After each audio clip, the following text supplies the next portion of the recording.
that most Americans think today that the word they have misused, two words have been misused by the Americans the most, in a most cynical way. And one is democracy and the other is freedom. Using these two words, you've carried out your neo-imperialism, much to your disadvantage. You went to Wait, it is not the fact is, well, I mean, just 1 minute. The abiding image I have, the abiding image, and learn. Listen, Adam, listen. The abiding image I have, is the song Saigon, with the images of the Americans running away from Vietnam. Now superimpose that song on the images of the Afghans holding on to the wheels of the American transport plane that fled Kabul airport. Please do not tell me you did not even save the lives of your own translators. Vibhuti, I'm happy you're living the American dream. I'm happy you're living the American dream, but right now, let me tell you, freedom and democracy are misplaced words. Since you, I recommend Adam that you read a book called Spy Masters, in which it is. I don't need you to recommend. You need to read the book Spy Masters, the complex relationship between CIA chiefs and American presidents, including one CIA chief called George Bush, who went on to be an American president, and that will tell you the whole truth. You must do some navel gazing now.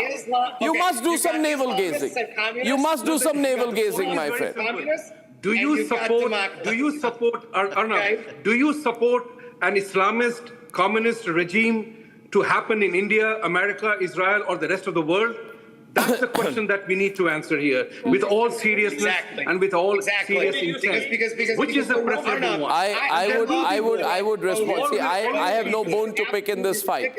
I have no bone to pick in this fight. All I will say to you, esteemed gentlemen, is this: I lost my I had an Iranian guest who ran away because you were all behaving so badly with me. They saw that. Where is my guest from Iran? He saw the way you guys were behaving and he went away. I just wish to say this.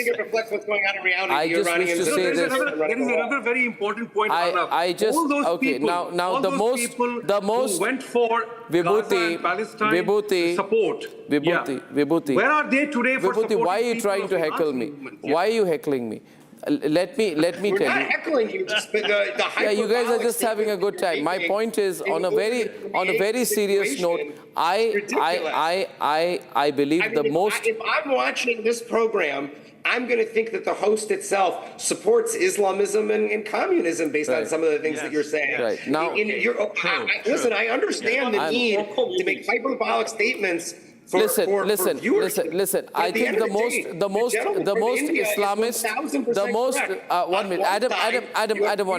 most Islamist, pro-terrorist country in the world is Pakistan, and that is a country that has your abiding support. General Bakshi.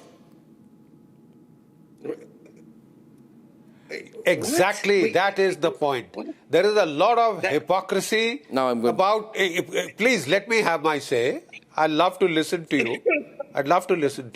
Look, as I was saying, the epicenter of Islamic terrorism is Pakistan.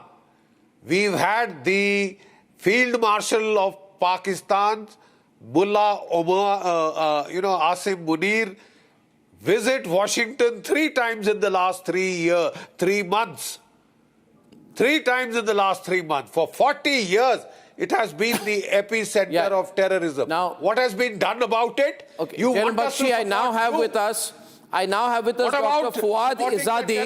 Dr. Foad Izadi is joining us, and it's very important to get an Iranian voice, because neither the Indians, nor the Russians, nor the Chinese are speaking for Iran. Let there be an Iranian voice on the program tonight. Dr. Foad Izadi, first broad question to you. Is there any leader in Iran today who's taking the decisions? Who is taking the decisions? One, why is Iran attacking so many other countries? Why is it attacking civilian targets like Dubai airport?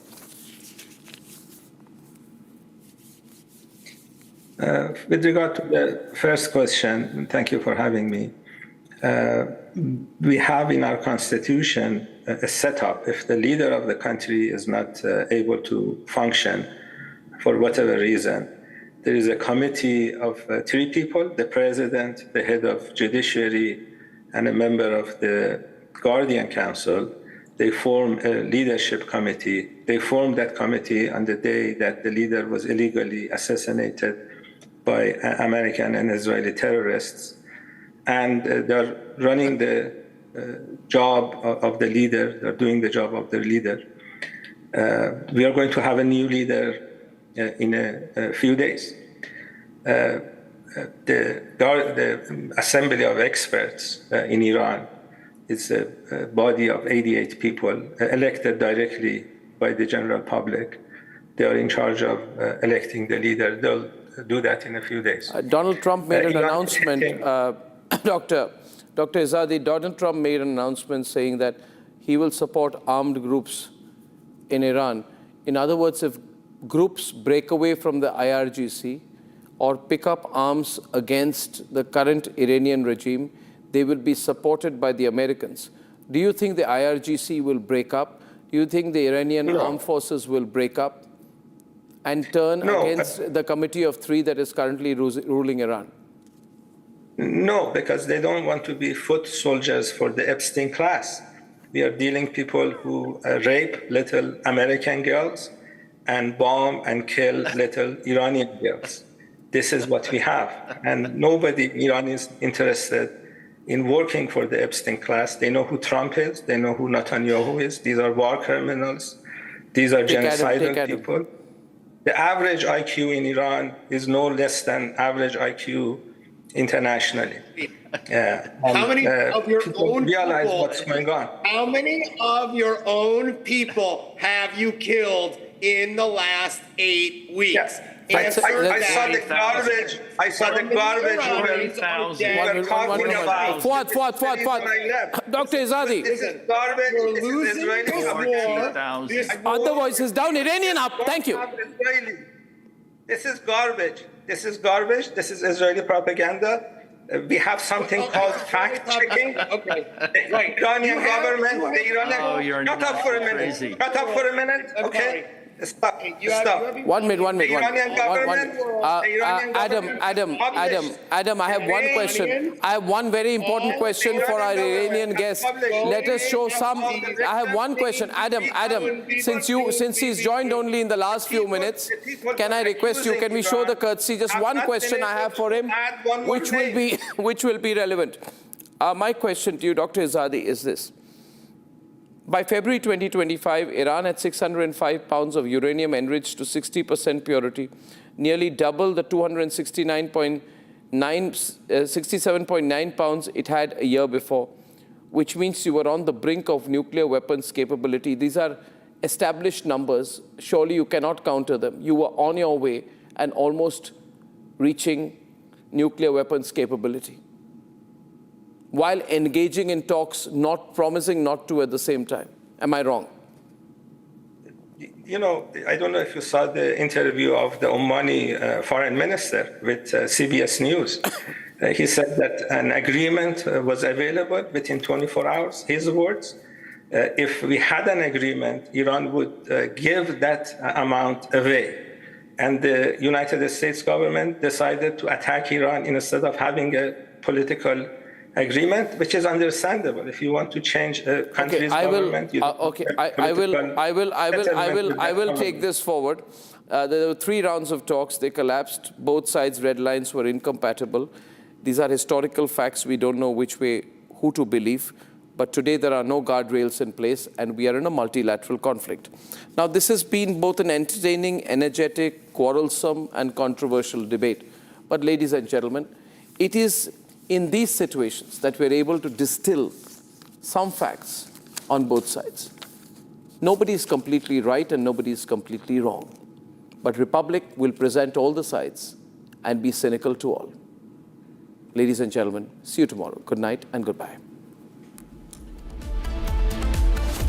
Time for a quick breather.